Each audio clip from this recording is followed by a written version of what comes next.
partially true, but also partially not true. It does solve some of the problems, but the problems that you solve are very quickly replaced by other problems. As you move up that income ladder, those same incremental advances matter less and less because they're now viewed in a very different lens. What makes success, in however you define it, unique is you will never know your price of success until after you've paid it. You're going to decide to grind. You're going to decide to go for it. You're going to decide to make those sacrifices, double down, triple down, quadruple down, whatever it takes. But you're never going to know how much it's going to cost you. There's a difference between a dream chaser and a dream catcher.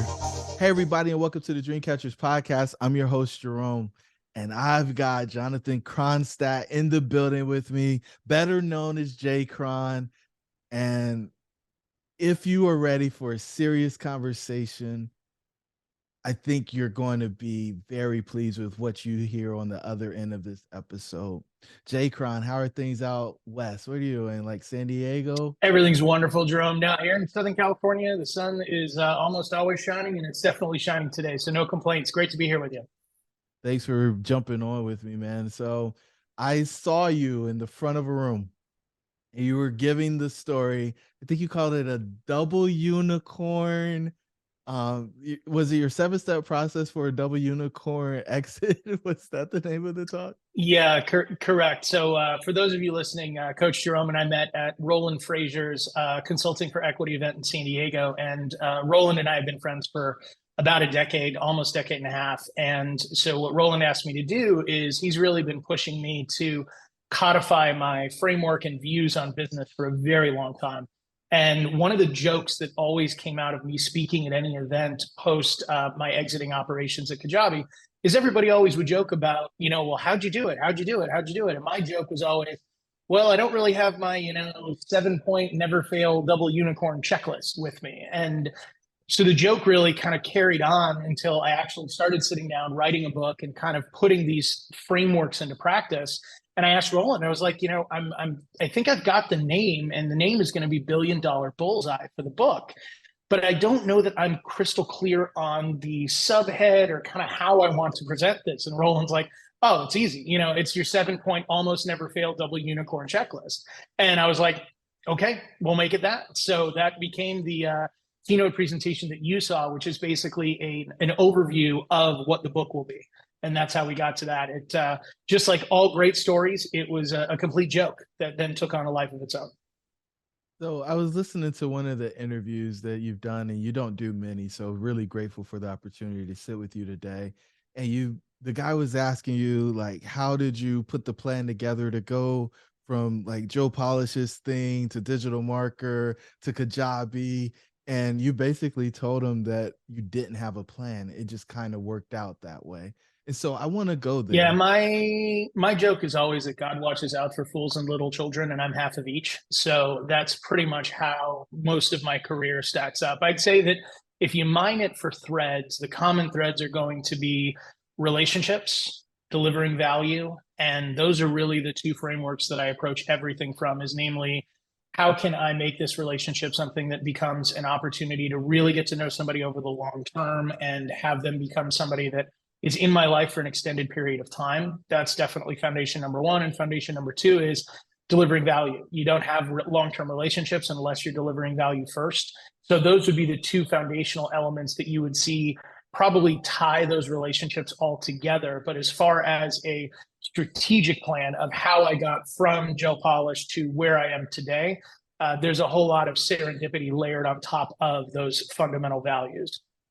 Yeah, so basically you had guiding principles and you used those guiding principles to put you in a great place. And that is magical because I think some people are looking for the road signs and they want to follow GPS, but that's not really the answer. It's I'm going in this direction and I have these morals, principles, and values, and those things will help deliver the outcome that I desire most. When we started the episode, I tend to dive straight in. And so most people might not know what a double unicorn is. You talked about $1 billion bullseye. And so they might have started connecting the dots. But you went to Kajabi, and I think they were at like $6 million in revenue, and you came in as CEO or chief operating officer, some high level C-suite role. And then you guys grew it to 100 million. Fair?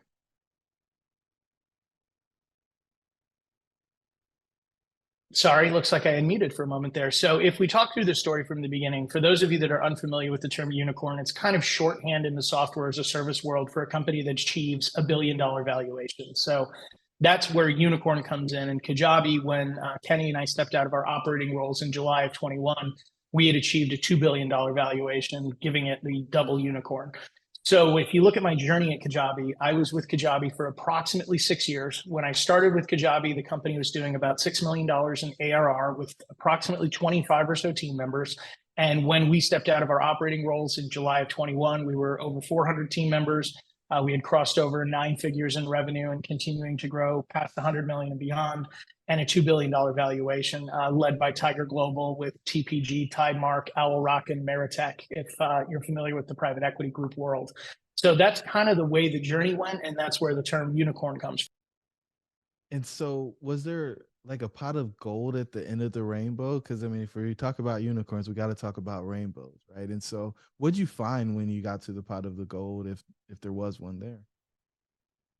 Yeah, I'd actually have to quote my friend Jermaine Griggs, who we were talking about life and pursuit of goals. And he basically said, did you play Nintendo as a kid? I'm like, yeah, of course I did. I grew up in the Midwest. I was a Nintendo addict. And he said, well, with every level, there's a new devil. And I was like, that is exactly the way that my life has certainly been experienced, that with each level of challenge, there comes a new hurdle that you've got to overcome, wall that you've got to get through or get over, get beyond. There's always going to be another challenge at each level. And so I think that I've now experienced enough seasons in my life where I've been subject to my I'll be happy when, and you can insert anything after when. It's, when I get a house, when I get a better house, when I get a car, when I get a better car, when I get a shinier thing here or the right relationship there. And I've now been fortunate enough to experience that even when you fill that in, the feelings that you had beforehand are the same feelings you have afterwards. That I always remember Jim Carrey's quote of, I wish everyone could get rich and famous so that you find out it won't solve any of your problems. And that's partially true, but also partially not true, because it does solve some of the problems, but the problems that you solve are very quickly replaced by other problems. So I would say that for me, my experience has been the joy in my life has come from the pursuit. It's come from the overcoming of challenges. It's come from being on the field and playing the game. And that's something that I think I didn't realize until I took a step out of the game and realized how much I missed being on the field. I was just at a buddy's place yesterday. We were reviewing a pitch deck. He's about to go out and do a debt raise for his company because he's scaling pretty aggressively. And I left that meeting thinking to myself, wow, I miss that feeling. I miss that feeling of I'm going after this. But in the very same moment, as I'm leaving his office and it's 4 o'clock on a Sunday, I'm heading home with nothing to do for the remainder of the evening other than have dinner and hang out with my wife and daughter. And he's in the office working on his pitch deck on a Sunday evening. So it almost creates a little bit of this schizophrenic feeling of like, oh my gosh, I missed that. I want to go back at that, with a very equal balance of, but boy, am I glad I'm not doing that right now. And I don't have to go do that. So it's a pretty odd journey, to say. Okay, so the journey, if I get this right, you're saying that the reward was in the journey, not so much in the destination? I'm going to say it's both. I think that it's very disingenuous for people to say, oh, I achieved the goals that I set out to and there was no happiness. Completely not true. There were a ton of moments of unbridled joy, being able to experience things I've always wanted to experience, being able to have my family and my friends experience things I've always wanted them to experience. All of that stuff was super cool, totally awesome. And the joke that I make with everybody is like, my friend Ryan Moran, I'll give him credit for giving, this statement kind of life, but I think it's something I plan on stealing completely for my book, The Billion Dollar Bullseye. Really, this type of a framework will make you successful enough that you'll have your own existential crisis. And even though I tell you that that existential crisis is coming, you're going to want to experience it on your own. And I know that because I felt the same way. I've had lots of mentors that have said, hey, you're going to go for this, but let me just tell you, when you get there, it's not going to feel the way you think it will. And I'm like, yeah, I know, but I want to at least find out for myself. So I know you're going to want to find out for yourself too, just like everybody is, but I'm just going to be the umpteenth person to tell you that what you think it will solve, it likely won't solve that, but it will solve some things and it will give you other opportunities and challenges that you then get to go at. So what did you think it was going to solve? I would say for me, I thought it was going to bring a lasting feeling of fulfillment. And the way that I would liken it is more, it's not so much the long-term satisfaction of, oh my gosh, I arrived and now I feel that way forever. I would say it's not quite as short-lived as I'm really hungry, and then you have the greatest dinner of your life, and you're like, oh, I'm so satisfied, I'm full, and it lasts until breakfast the next morning. It's a little bit longer than that satisfaction that a great dinner brings, but it's not much longer. It's almost like, and the way that people describe this, if you haven't heard it described this way, it's certainly worth a Google.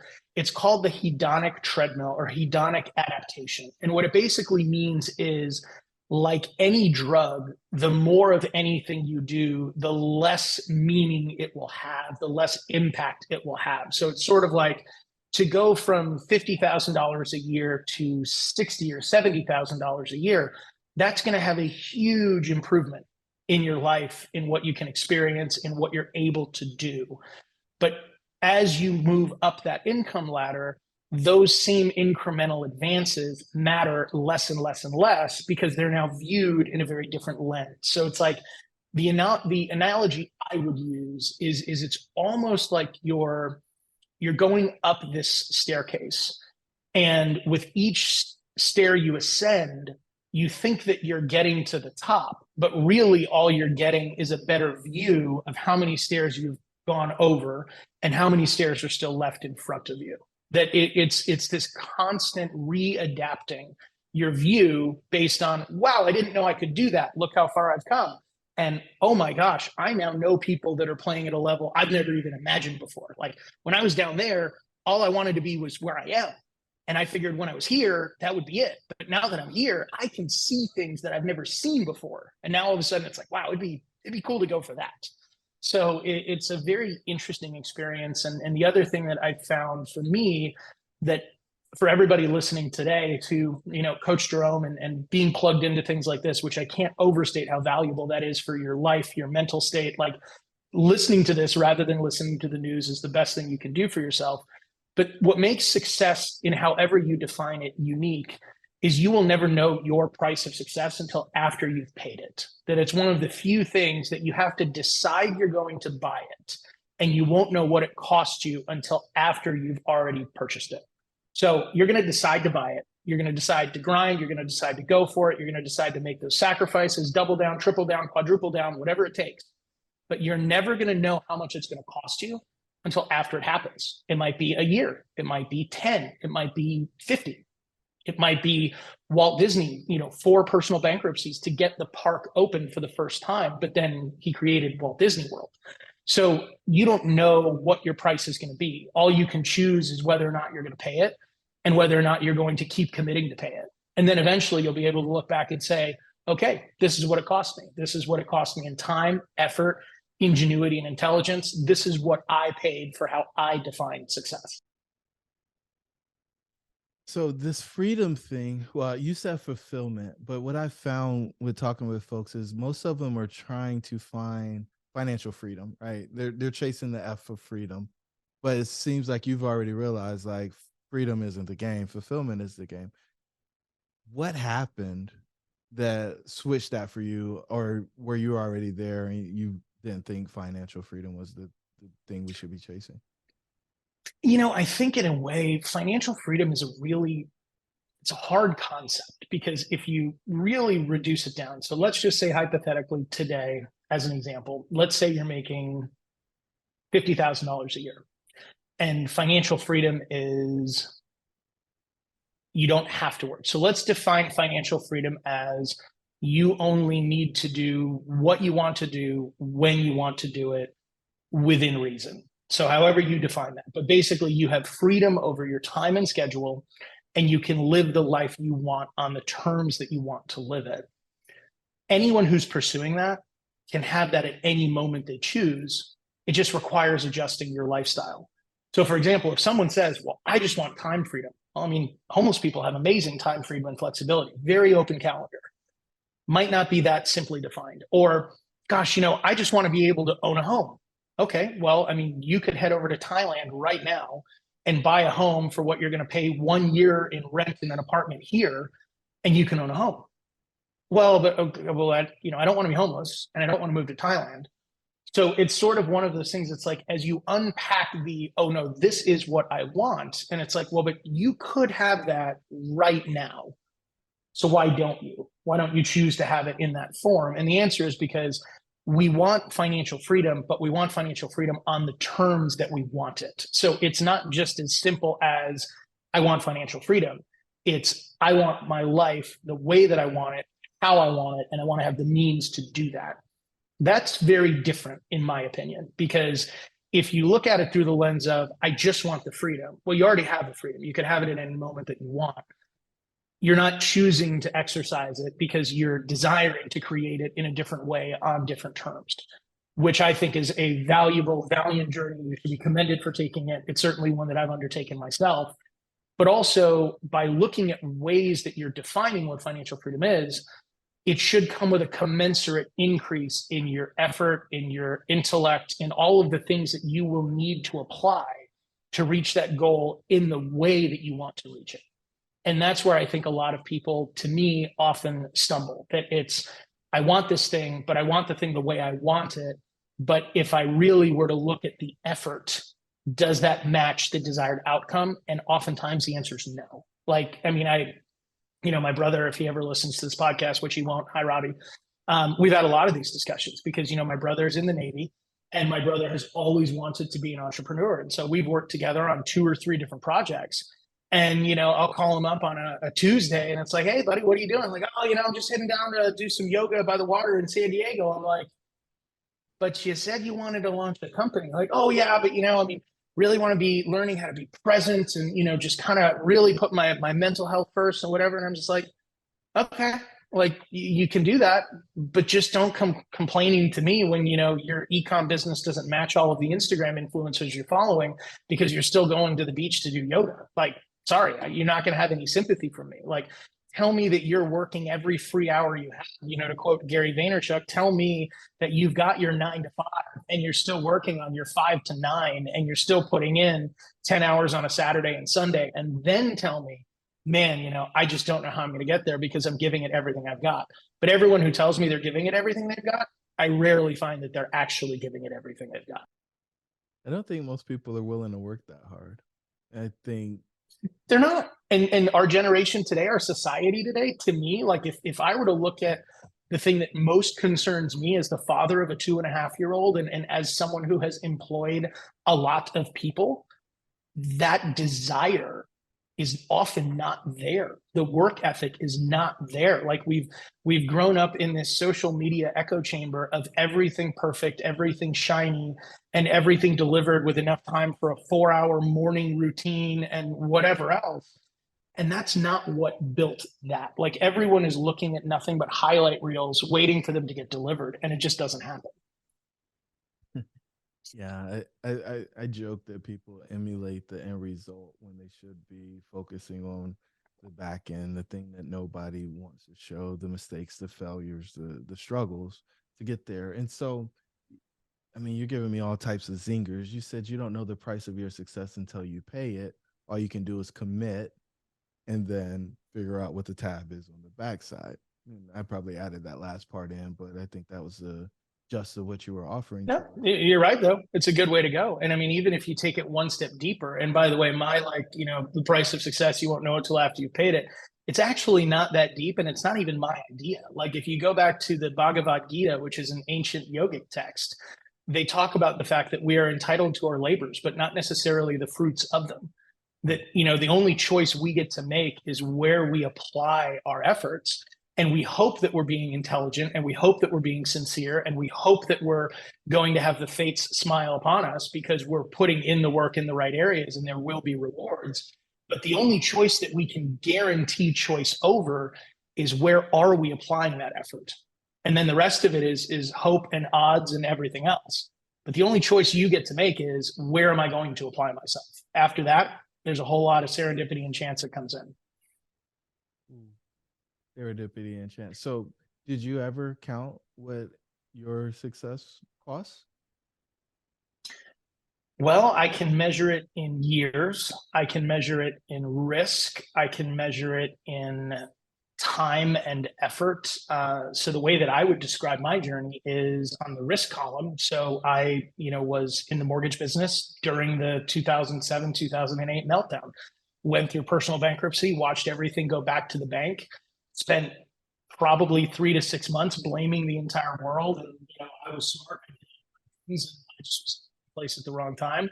And then right around month 6, I was like, no, actually, I did all of the wrong things at all of the wrong times. And this is 100% my fault. And it took me 6 months to actually realize that, take accountability for the circumstances I created, and then ask myself that now that I'm not broke, but broker than broke, like negative broke, like broke would have been a dream and an accomplishment. What do I do now, and where am I going to go from there? So on the risk side, there's definitely been the bumps and bruises along the way. And there's always been, quite frankly, a lot of opportunities for me to look like an absolute idiot. I mean, whether it was, my first job at 16, telemarketing for a timeshare company, while all of my friends were working super cool jobs at, skate shops and surf shops and having a ball. I was, grinding it out, selling timeshares with a actual phone with a dial pad and like note card leads. So there are moments where it's like, I looked like an absolute idiot compared to all my friends that were having a great time. While all my friends were in college having a great time, I was in every MLM imaginable, just trying to build a business while I was in college. Grew up in a network marketing family. So it was like, okay, I'm going to try that. And I looked ridiculous because while everybody else was playing video games and eating fruit snacks, I'm like on my Nextel phone with my unlimited minutes package, like smiling and dialing for dollars, trying to get people into whatever deal I was in at the time. So there's definitely a cost of looking like an idiot when everyone else is zigging and you're zagging. There's a big part of it as well. And I could certainly measure it in years that, I can go back to remembering when I moved to California for the first time, being exposed to a level of wealth and achievement that I'd never experienced before, and saying, okay, how am I going to find my way in this universe? How is this Midwest kid that came from an area where an S-Class Mercedes may as well have been a spaceship, and moving to an area where an S-Class is just a Newport Beach Honda Accord? What does that mean? How do I handle that? How do I adjust? So there's a lot of, I would say, leaning into that uncertainty and trusting that process, that, again, if you've committed to paying the price, all of this just fits because you already know that's what's required of you. But if you're not sure about paying the price, each one of these areas is now a reevaluation inflection point. It's an opportunity for you to say, gosh, do I really want to pay the price? Or I tried that last thing and it didn't work. I don't know that I want to try something else. I don't know that I want to risk again and again and again and again. I don't know that I want to look foolish. I don't know that I'm willing to step on stage and talk. I don't know that I'm willing to move to Arizona to be mentored by Joe Polish and then move to Atlanta to be mentored by Matt Basic, only to move back to Arizona, only to move to Connecticut, only to move back to Southern California. I don't know if I'm ready, to get married to the love of my life and then need to explain to her and her family why I have a different job every year, and sometimes more than one different job in a given year while we're getting married. And I'm like, I know it's going to work. And, my wife was like, I know it's going to work. And my wife's family was like, we know it's going to work. But it didn't mean that there weren't plenty of people that were like, he has another job again? Like, what is he doing? And this would be one where I'd probably give credit to Naval Ravikant for sure. His quote was, I was always willing to share, but until external validation, nobody cared to listen. And that's been the most ironic part about this journey, is I'm exactly the same person, thinking exactly the same way, doing exactly the same things. But now, because I have this big achievement, all of a sudden everyone's like, ooh, Jcron's got some insights. Jcron might be smart. Jcron maybe he should be on a podcast.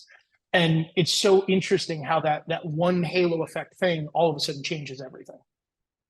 I'll never forget closing my first multifamily deal, and all the people who didn't want to talk to me wanted to talk to me now. And I was no smarter. I was probably a little bit dumber than I was. I think about the engineering license, and it's like all these things where you have an outcome, and then it's like, oh, now they know what they're talking about. Now it's okay. Now they're verified or validated. You got your blue check. Congratulations. So that's a lot of different things. I think it's really cool that you had support at home when you're saying you're going to make it work and you guys are moving around the country and doing the things, because a lot of people don't have that level of support and they're trying to figure it out on their own. You know, one of my favorite movies is A Pursuit of Happiness. And when the main character's wife tells him he should go be an astronaut when he says he wants to be a stockbroker, like that cuts pretty deep, because if nobody's on the journey with you, it gets really lonely really quick. And you might believe that you're crazy if the people closest to you don't agree with the path that you're taking. So, did you find that the people that were with you in 2007, 2008, when you were blaming the world for your world being turned upside down, did they go with you on the journey to what we may call the high of the highs? I would say by and large, yeah. I didn't really lose any friends or, gain any different friends. The people that were in my life then are still in my life today. And I think that going to that idea of support at home, I think it is very, very important to have that support at home. But what I also think is very important is that if you're going to ask for that support at home, that you are modeling being a person that deserves that support. That I think what I often find with people that are pursuing, let's just call the umbrella of non-traditional paths in employment, entrepreneurship. Hey guys, as you might know, a very small percentage of the people who actually listen to this podcast are subscribers. So do us a favor, subscribe. In fact, we did some analytics and we found out that only 25% of the people who listen are subscribers. And our goal is to get that to about 75% over the next 3 months. So do us a favor, hit the subscribe button so you get notified when our new episodes come. We plan to bring immense value to you guys going forward as we continue to improve the content that we create at Dreamcast. Your dreams should be real. Let's get back to the show. Whatever it happens to be, anything that is just enough of a standard deviation outside of society's, like you show up, you get paid, blah, blah, blah, blah, blah, the standard career path, whatever it is that's just a little outside of that. You have a different standard being placed on you. You're saying to the world, I'm going to be different. I'm going to pursue this differently. And if you have parents that are supporting you, a spouse that's supporting you, if you have people in your life that are depending on you, you're asking them to basically invest in you. And that investment may be time, it may be money, it may be emotional support, it may be any of those things, but you are absolutely asking that person to invest in you for the returns that will come out of you succeeding. And the real hard truth is, are you worth that investment? The question isn't, did you decide to take a different path? The question is, how hard are you running at that path every single day? Like, are you actually getting up early? Are you actually putting in the work? Are you actually making the sacrifices and putting in the reps so that at least anybody looking at you or supporting you can say, no guarantees, nobody knows if the path is going to pay off, but man, I can tell you what, I will never ever say he is not working every available hour he possibly can to make it happen. And what I find oftentimes is the people who are like, I just don't have support at home. I'm like, pick up your phone. Show me how much time you've been spending on Facebook, Instagram, Twitter. Show me how much time you're spending on Netflix. Show me how much time you are organizing your desk or shopping for your car, for your vision board or whatever it is. Show me all of the things that you're doing that are not actual work. And I'll show you the people that aren't supporting you. And they're not supporting you, not because they don't believe in you or believe you're capable. They just see that you're not putting in the work. And they know that if you're not putting in the work, it's not going to work, plain and simple. So I think for me, that not support at home, the first thing you want to do is take a hard look in the mirror and ask, am I someone that I would invest in? Like if I were not me, if I was watching me on this path, would I look at that person and that behavior and that work ethic and that discipline, and I would say, I would invest in that person? And the answer is almost a resounding, yeah, I got some work to do. So That part is super interesting to me because I don't think most people actually know how hard it is. Like, I don't think they know the work, right? Because you talked about the highlight reels already, and I've heard you talk about, our cutting room floor. And so, I'll never forget doing a deal, and I was like, why am I working so hard? And everybody else just seems to be on autopilot and making money and things are working. And I found out later on that they were all doing the same thing, but it was what it was like a duck sitting on a river where they made it look good on top of the river, but underneath they're working crazy. I appreciate you saying that work is required. Um, and I know you Anyone are who overnight tells you it's success. not Yeah. is anyone who tells you it's not is selling you something. And the vast majority of successes that everybody sees, it's a 10-year overnight success. It really nobody sees years 1 through 9.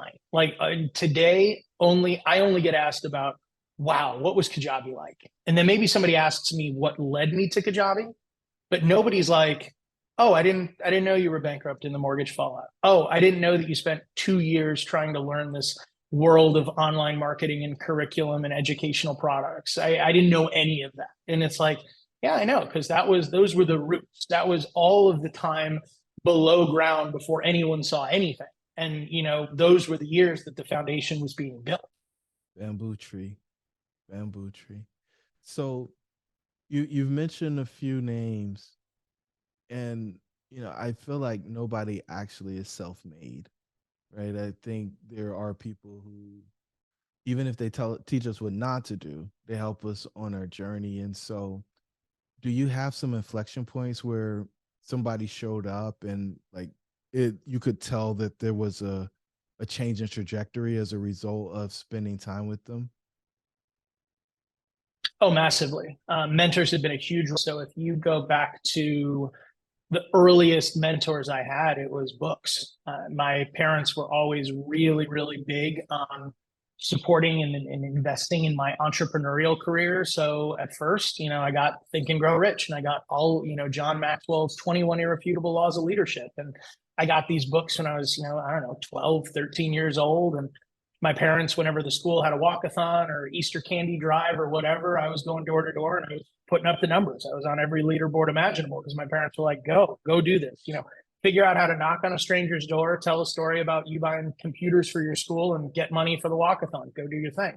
So I look back at the home that I grew up in, there was a tremendous focus on you can do anything, figure it out, make it happen, let's go. And then that led to going into high school and college, me knowing that I could attempt anything. And so then my next major mentor was a gentleman named Steve James. Steve had a beautiful 97 Diablo Roadster, black on black, that was my dream car at the time. I dropped a note in the roof of the car in a parking lot and get a call back like 2 minutes later from a guy with a British accent. He's like, hi, is Jen there? And I'm like, no, there's no Jen here. It's just John. And he's like, oh, okay, hangs up. And I'm like, oh, shit, that was the guy that I was supposed to, I put a note in his car. So I call him back and he's like, hello. And I'm like, hi, Steve, so sorry. My name's John. You probably when I signed my name, but I'm the gentleman that dropped a note in your car. And he's like, oh, yeah, sorry, don't have any time. I thought you were a girl that liked my car.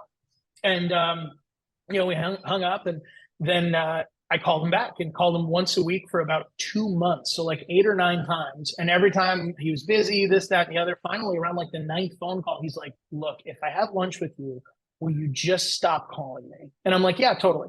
So we end up having lunch, become fast friends. And he's now been a mentor and a friend for 22 years. And the first sales job I had, he's like, look, if you want any type of success, you got to learn how to sell. So I spoke with the general manager over at Fletcher Jones. He's got a job that, go in, interview, see if you can land it. And that's where you got to start. And so that started my sales career, which led to my mortgage career, which, kind of was the foundation for everything. So that was one of my earliest mentors. And then post mortgage business falling out, Joe Polish was my next mentor. I bought all of Dan Kennedy's products when the world came undone. The first one I opened up, Joe Polish is on the CD. The comment that was on there was Joe said, someday they will erect a statue to my contributions to direct response marketing. And I was like, oh my gosh, I got to have that. So call up Joe's office, said, hey, I want to hire him for consulting. They're like, okay, he's $50,000 or $25,000 a day. And I was like, well, I'm bankrupt, so I'll give him $500 for 5 minutes. And if he doesn't want to talk to me after that, we're good. And it's the beginning of my friendship with Joe Polish. I moved out to Arizona. He mentored me in marketing for, gosh, better part of 3-4 months. And absent him, I wouldn't have ever gotten into this industry. And, I thank Joe constantly for the role he played in my career. And, I've had tons of mentors since Joe, Matt Basak, Chet Holmes, Tony Robbins, Mike Koenigs, Ryan Dice, Perry Belcher, Roland Frazier, all Kenny Reeder, my partner Kajabi, one of my best friends and biggest mentors in my life. So yeah, I mean, I would say if there's something to take away from my story other than the hilarity of taking risks and meeting good people along the way, I would always encourage everybody to just be willing to put yourself out there and be willing to put yourself out there in a way that is valuable to others. I can't overstate that, fate just steps in and does a lot of really cool stuff by just being willing to be out there. And that's definitely been my journey. That's definitely how it's all come together for sure. The one thing that I've noticed about all the people who get big success is they risk what most people would say they don't have in order to get access to a new network. What gave you the confidence to send $500 when you were going through what you were going through? Because I suspect you might not have known where the next $500 was going to come from. So Einstein always said that you cannot solve a problem at the same level of consciousness that created it. And so if I had a career that went bust and I spent 6 months being angry at the world, trying to figure out why this happened, and I hadn't figured out what to do next, the likelihood of me figuring it out through navel gazing, hanging out, probably not going to happen. And so I knew that the fastest path, the time machine, was figure out how to get around somebody that knew something I didn't, so that I could dump that into my mental computer and see what my mental computer kicked out or came up with. That I just knew that I needed a different set of mentors, a different experience set, a different opportunity. And, that was how it all came together. Did you continue down the path of paid mentors, or was like that one-time payment to Joe the end of it, and then you were able to just get introductions and navigate it with just, I guess, organic mentorship? Well, and I wouldn't even call Joe really a paid mentor, because $500 for Joe, it wouldn't even qualify me to get 15 minutes of his time based on his rate at the time. I think if you were to ask Joe why that mattered, it was because I at least valued his time enough to indicate that I didn't want it free. I didn't call him up and ask to pick his brain. I didn't call him up and just kind of bring a sense of entitlement that because he's successful, he owes teaching me, training me, or telling me his secrets because he's already arrived. It was very much a realization on my part that it was like, look, I'm paying for the time, and I recognize it's not the rate you would normally charge, but for me, that's the most that I can afford. And so I think that was an area where Joe was like, okay, you're not asking for a favor. And I think that was something that helped really put our relationship on a different path, because I'm sure he gets all of the favor requests all of the time. So I would say that was a big learning. And my mentors along the way, all the mentors I just mentioned, those are people that I worked with, not people that I was paying for their time. But even today, do I have mentors that I pay? Of course. Like today, the amount of wisdom that is available for very little dollars is unbelievable. The cheapest and most prevalent books, Kindle books for 99 cents that can change your life, that are like the entire summation of somebody's entrepreneurial journey, is available for 1/4 the cost of a cup of coffee. Like, that is just shockingly cool. The other path of paid mentorship is whether it's Intro or whether it's Volley or whether it's all of these apps where you can access unbelievable personalities and wisdom for less than $1,000. You can get on the phone for an hour with the guy who's founded and sold Kinko's to FedEx, and you can less than $1,000 for like a 30-minute phone call.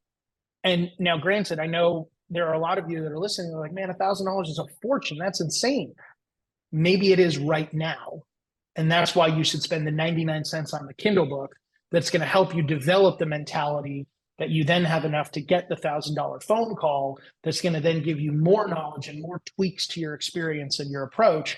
No matter where you are, there's always going to be a path that is appropriate for your budget. And guess what, by the way?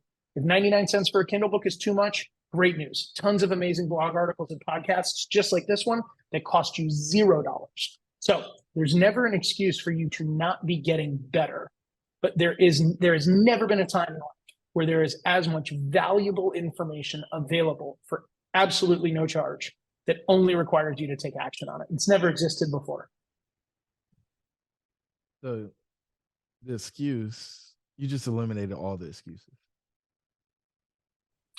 In all sincerity, if you are listening to this right now in good health, living in the United States of America, no, there's no excuse. This might be controversial, it might be triggering, and it might be something that people will totally fight me on. But my belief is there is no excuse. Absolutely no excuse. Now, some people might have it easier. Some people might have it harder. Some paths might be more challenging. Some paths might be different. That is absolutely true. I'm not saying everything is created equal for everyone at all times. I'm simply saying that nobody that wants it bad enough, life will not keep it from you. That's what I'm saying. The will to finish. And so you've got an interesting perspective on personal brand. And I'd like to spend the last few minutes that we have together talking about that, because you've been able to have the success that you've had without like a big social media following or a YouTube channel or most of that other stuff. And you value relationships, but I guess it's relationships in real life and not the social media relationships. So so just to be clear, and this is my opinion as unedited as I can give it to you, social networking is neither social nor networking. It is neither of the two. Social networking is a voyeuristic, narcissistic dream that everybody has of putting out their highlight reels, filtered, tweaked, photoshopped, edited, rented, leased, whatever, and having a whole bunch of strangers that they're never going to meet, love them, validate them, and give them whatever type of fulfillment they're looking for. But make no mistake about it, they don't love you in your car. They love the car you're in. They don't love you in your house. They love the house you're in. They don't love you and the body that you have. They love the body that they wish they had. That the idea that all of us have about having these shiny things is that people will see those shiny things and respect us, like us, respond to us the way that we want them to. But the reality of it is, all everyone sees is, I want the thing you have. I'm not viewing you the way that you think I am or want me to view you. So no, I hate social media. It's a necessary evil. It's something that I am warming up to in a way. But I also think that if I do decide to do it, I'm going to go after it very, very differently. That I don't want to create sound bites, shareables. I don't want to be another Me Too quote tile. 842 people have that on the same day at any given time. The world doesn't need any more of that. And if you think that you're going to become an influencer by doing the same stuff, you're not. It just, especially now with AI is going to do all of the lame, undifferentiated, uninsightful stuff. Like that had little value before, it now has almost zero value. So I think where social media is going to go, it's going to be an attention aggregation game. It is going to be a real, impactful, authentic sharing of things, but that the majority of what right now is just garbage, intellectual junk food, I think that's going to go away.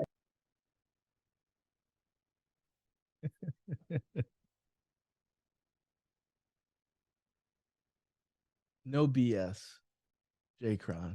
That's the way I think about you when I hear you talk. And you're so authentic,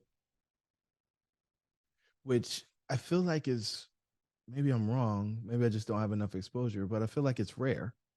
Like you have an opinion, you're willing to share your opinion, and I think that works. And I think your opinions are well thought out, you're well read, And I mean, you've quoted some things that I think a lot of people can stick a pin in, and maybe make some adjustments to their approach.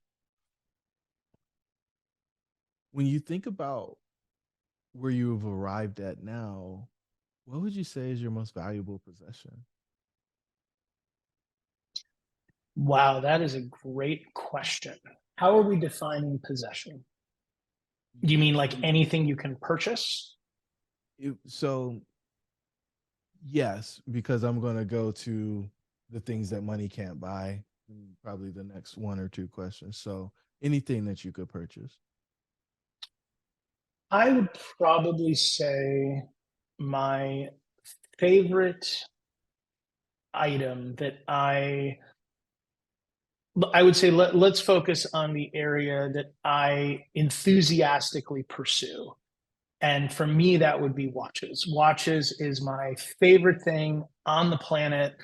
Um, and it really comes from not only how I grew up, but also what they represent to me. And I'll expound on that a little bit. So I grew up, my dad had a Rolex, and it was his ultimate prized possession. Like this was the man, when you have achieved what you need to achieve in the boardroom, in the business room, this is what you get. And so I grew up in this environment where that was the status symbol of I did it.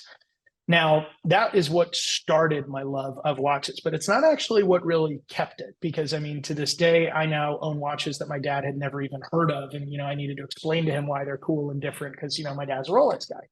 Um, for me, what watches are is it's just such a unique conversation starter and a unique feat of engineering. Like the idea that you can have a watch that keeps track of the day, the date, the lunar cycle, the year, the leap years, the time, that it can do all of those things and it can do it with cogs and gears and no batteries, to me is just wild. Like it just is so surreal to imagine the amount of little tiny parts that somebody had to spend a year of their life building to bring this thing into being. To me, that's just absolutely wild. And the other thing that I like about it is it's almost in a way an opportunity to have something that is an aspirational purchase, something that you're excited about, that you've saved for, that you really want, but it also becomes something that is so much more, that it's something that you're going to pass down to the next generation, that you're going to tell the story about where you were when you got it, why you have it, why it matters. I don't know that cars have that. I don't know that sweaters or clothing have that. I don't know that houses have that. To me, it's just such a story keeper that I really like that flavor of it. And I also am a guy that I'm pretty reserved in the way that I like to show up. Like I'm not gonna, you're never gonna see me draped up, dripped out, loud car, the whole deal. Like it's just that's not really who I am. Like I'm perfectly happy in my Lululemon t-shirts, and the fact that I can have a Lululemon t-shirt is about as much luxury as I ever really get excited about. But what I like about the watches is it's something that I can wear something that if somebody knows, they're going to be like, wow, that is super cool. But it's not like I'm showing up, popping open a Lambo door, and it's like, hey, Jcron's here. Like, I don't know that I'll ever have a Lambo. I don't know that I want to ever have one, but I know that if I'm driving, strangers are going to be like, oh, there goes a Lamborghini. I like that watches are not like that. It's much more of a subtle, wow, that's super cool. And if you're into it, boy, we're going to geek out for hours talking about that kind of stuff. So for me, that would probably be the category that I gravitate towards the most. I really do enjoy. I love it. I love it. I love it. I love it. I love it. The thought of if you know you know is always fun. I'm a car guy, and so I always debadge my cars so people, you either know or you don't know. And that part is exciting because when they know, you can have a conversation. There's a bonding moment. When I agree with you entirely, unbadged cars are so much of a cleaner look. It really, it just, yeah, total win. What do you value most in your friends?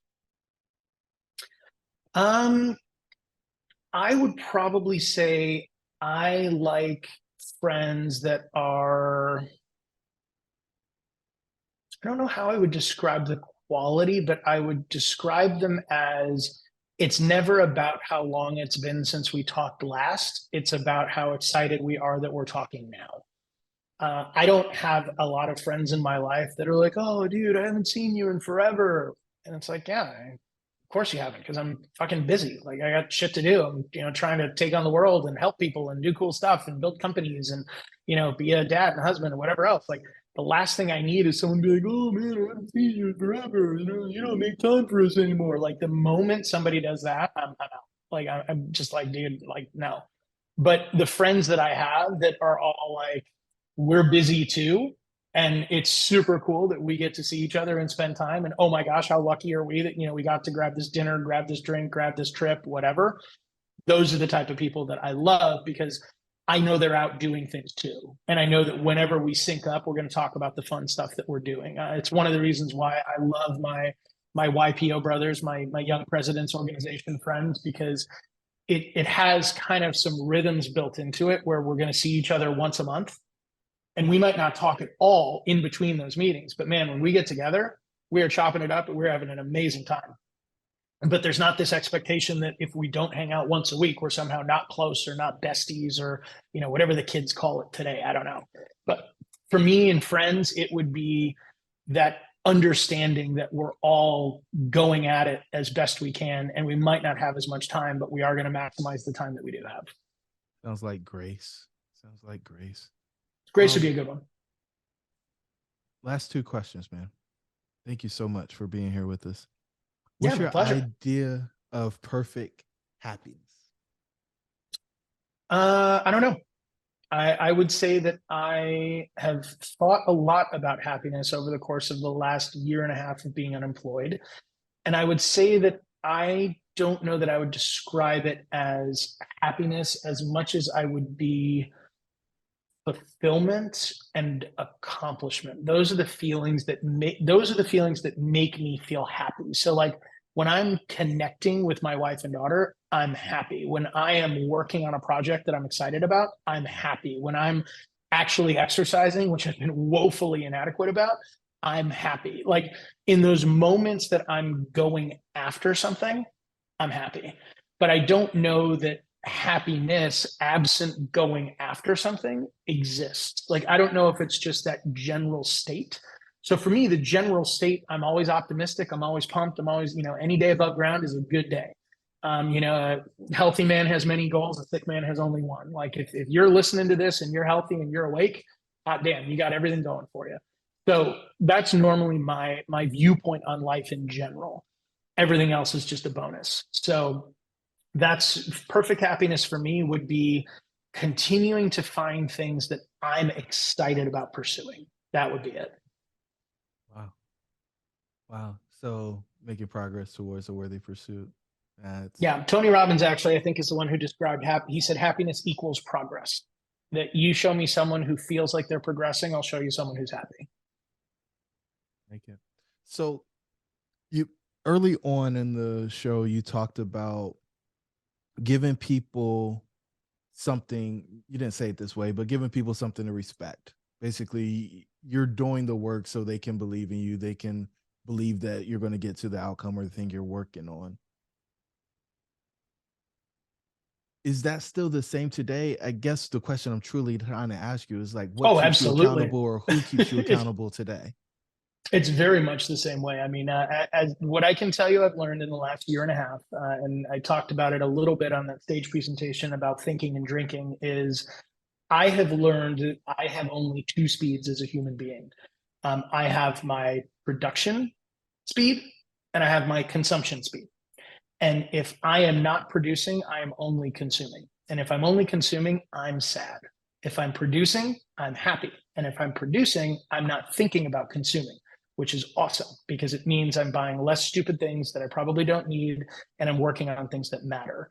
So I would say since I decided to publish my book, since I decided to try and codify some of my business knowledge and systems and put it out there for the world to hopefully benefit from, I've been much happier. I'm looking at launching my own podcast, really excited about that because it's a format that I love.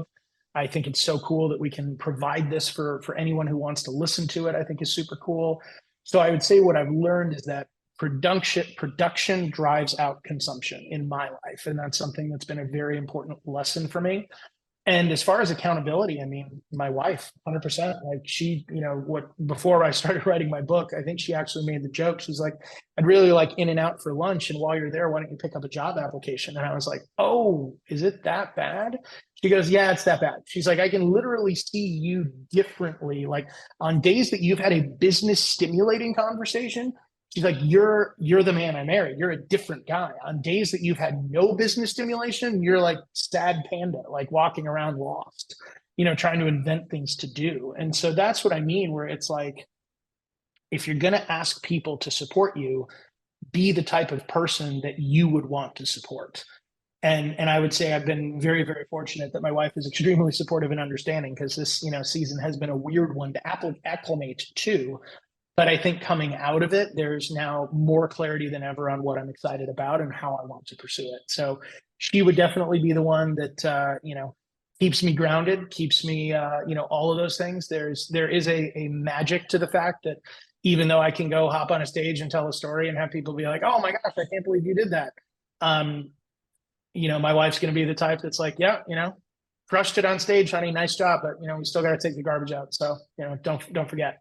And that is so immensely valuable, because I mean, man, the moment that you start believing your own hype, downfall is quick to come. So, man, so she's keeping you grounded is what it sounds like. Absolutely. In the most motivating way possible. She's definitely the completely secure foundation that I get to go after the world and feel completely confident in. But she's also more than comfortable enough to be like, yeah, honey, I know that you're excited about this book. So why don't you work on the book rather than crushing 3 seasons of, 1897 on Netflix or whatever? Like, really? I mean, come on. So, you're telling me you're busy. You're telling me you can't hang out with, your daughter and I today because you're working on your book, and I come home and there's a dent in the couch that clearly indicates you haven't moved. Like, all right, let's go here. That's amazing, man. Jcron, thank you so much for being so generous. My pleasure, Coach Jerome. Hopefully everyone listens, stays close to your podcast, stays close to the wisdom you're putting out there in the world, and helping everybody level up. So it's a good thing. Well, let me know when the book drops so we can put it in front of the listeners and hopefully get a few copies sold, man. I absolutely will, my friend. Thank you for the opportunity. Thank you to everybody listening, and chat soon. To the listeners, your dreams should be real. Talk to you on the next episode.